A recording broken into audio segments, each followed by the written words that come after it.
So it's 2025, the year we catch Georgia slipping. They have a few offensive miscues, drop a couple games, not ultimately miss the 12-team college football playoff. Yeah, I didn't think so either. Last season definitely had its fair share of faults, whether it be wide receiver play, the inability to run the football, Carson Beck's turnovers, defensive pressures, and yet still it was Kirby Smart's best coaching jobs since he arrived at GA because the end results netted the Bulldogs another conference title. But like I said, there were issues, and Georgia went out and fixed a lot of them this offseason. So are the Bulldogs front and center to once again claim another national title? Well, these three bold predictions may allow us to kind of have a clearer picture. So what's going on, SEC Unfiltered? It's Cole Thompson here. Make sure you like the video, hit the ring notification, and of course, subscribe to the channel. Bulldogs fans, we're talking about your team every single day leading up to the season. So make sure that you go ahead and hit subscribe. Follow us on the social channels. Make sure that you also download the podcast version of the show and check out all of our great work found at secunfiltered.com. And as always, this show is proudly fueled by our friends over at FanDuel. Go to FanDuel.com/SECU. Join today and get started with $250 in bonus bets when you win your first $5 bet. And it could be on anything like Nate Frazier winning the Heisman Trophy, hitting the over on Georgia's win total, or Georgia hoisting up another national title down in Miami. Just make sure you go on over to FanDuel.com/SECU. Lay down $5, win $250 when you win your first bonus bet. All right, so 3 bold predictions. They're all out of left field, which means when I'm right, you come back here and say, Cole Thompson told you first. And when I'm wrong, well, it was a bold prediction. It wasn't supposed to come true anyway. Number 1. Your leading rusher for the Bulldogs in 2025 is Bo Walker.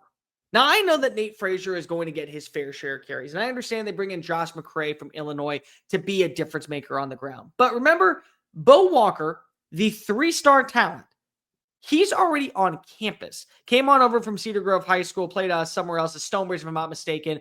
In 2023, had over 2,000 total yards of scrimmage and 30 touchdowns. Was responsible for 18 carries, 129 yards, and 2 touchdowns in a massive game over Savannah Christian that year. And he is known as a do-it-all running back. You talk to people around the program, you talk to the upside, he is an all-purpose back. Great out of the backfield. Good balance and consistency on the ground. Can utilize smaller, lower pressure to continue to push forward for those extra yards. And I just think that when you look at his untapped potential, being a part of this Mike Bobo offense for an entire spring, being on campus since they were down in New Orleans and getting ready to prepare for the Sugar Bowl against Notre Dame, there's a lot to like about what Bo Walker brings to the table. Again, over 2,000 yards of scrimmage during his junior year. He also has always been connected to the program, was initially recruited by Del McGee, but decided, you know what?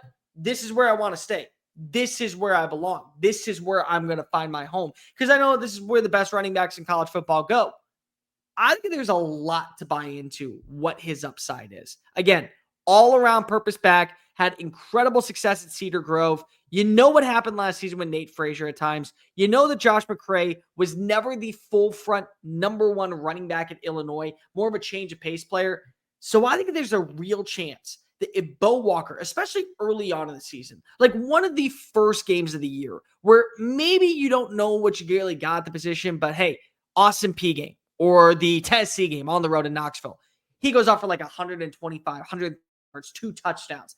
And you start realizing momentum is at its peak when we got him running the football.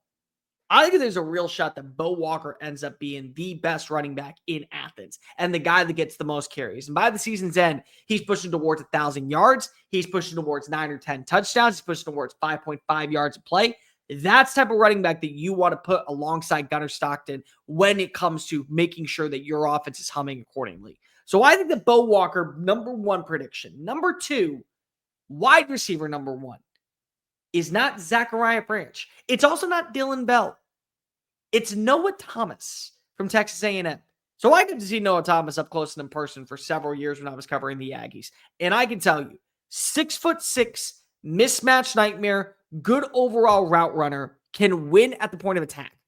That is what you want if you are Gunnar Stockton, especially when you're inside the sticks. The red zone comes around and you're looking at 15 yards to get in, and there is a one-on-one man coverage matchup.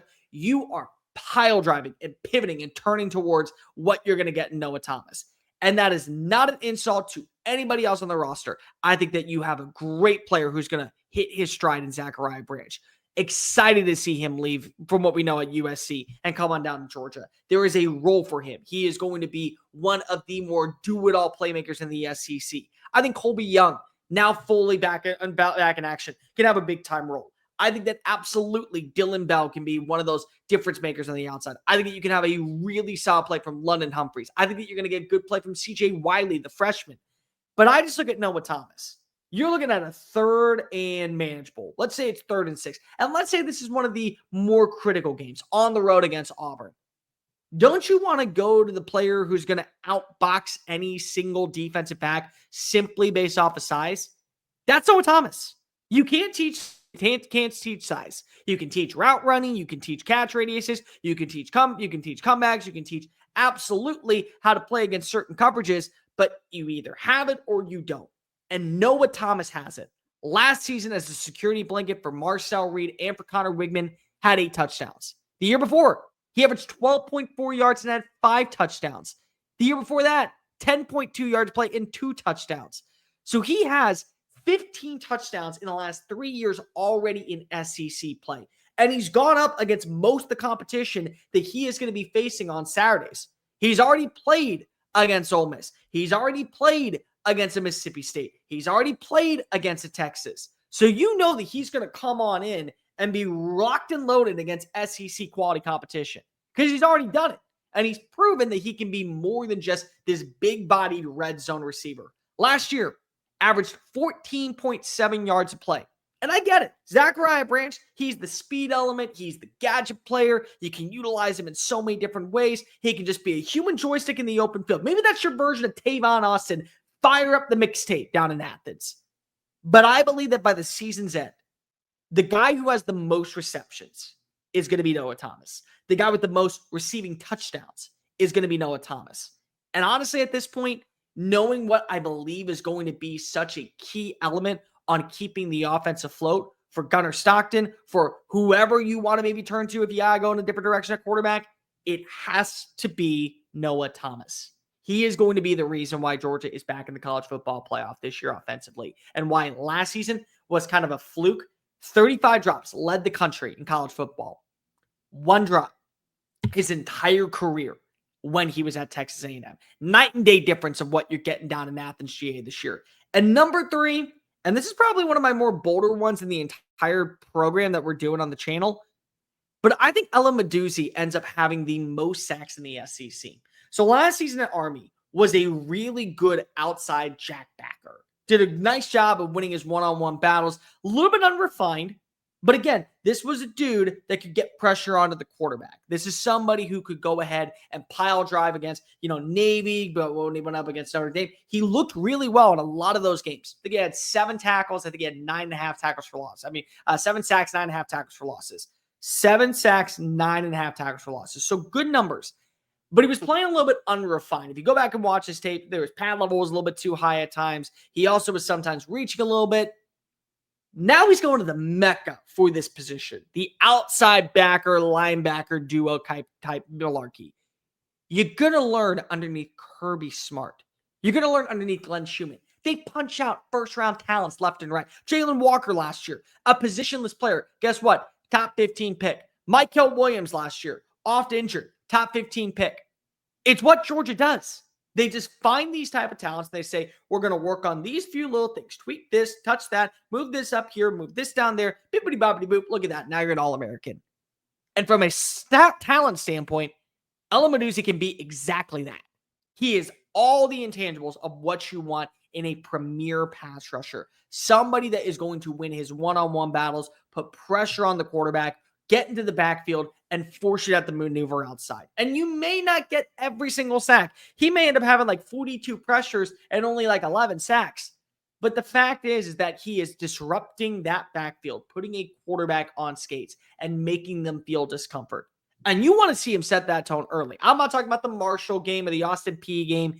I'm talking about when you have to go to Rocky Top and it's 3rd down and Joey Aguilar is finally kind of getting a rhythm. And then you say, okay, there's a get out there. Yeah, all out blitz. C-gap. Cuts on in, works past whoever is the tackle. Maybe it's the freshman that comes on in from Charlotte, North Carolina, and you just mollywop Aguilar in the backfield. 15-yard loss. They lose the momentum. And now Georgia's offense is piling. That's what we're talking about. You can set the tone early, and you're going to have an opportunity to prove that you are one of the better pass rushers in the SEC, or one of the better run defenders even in the SEC with tackles for losses. I think he's going to finish top 5 in tackles for losses as well, just for career case. But you play Alabama on September 27th, October 11th on the road against Auburn, Florida, World's Largest Outdoor Cocktail Party, November 1st.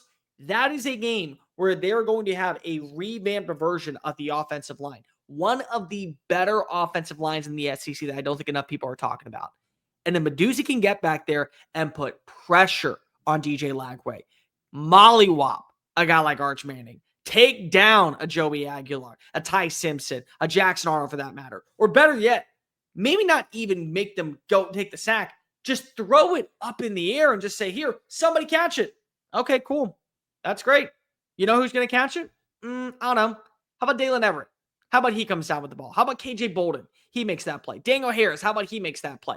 And it's a turnover, and we keep the momentum, and lo and behold, watch, rinse, repeat, just like normal. We're right back in Atlanta, hoisting up yet another SEC championship. I'm all in on Ellen Meduzi. That was one of my favorite transfers of the entire offseason. I thought that he was a perfect fit for what Glenn Schumann wants to run at that jack backer position.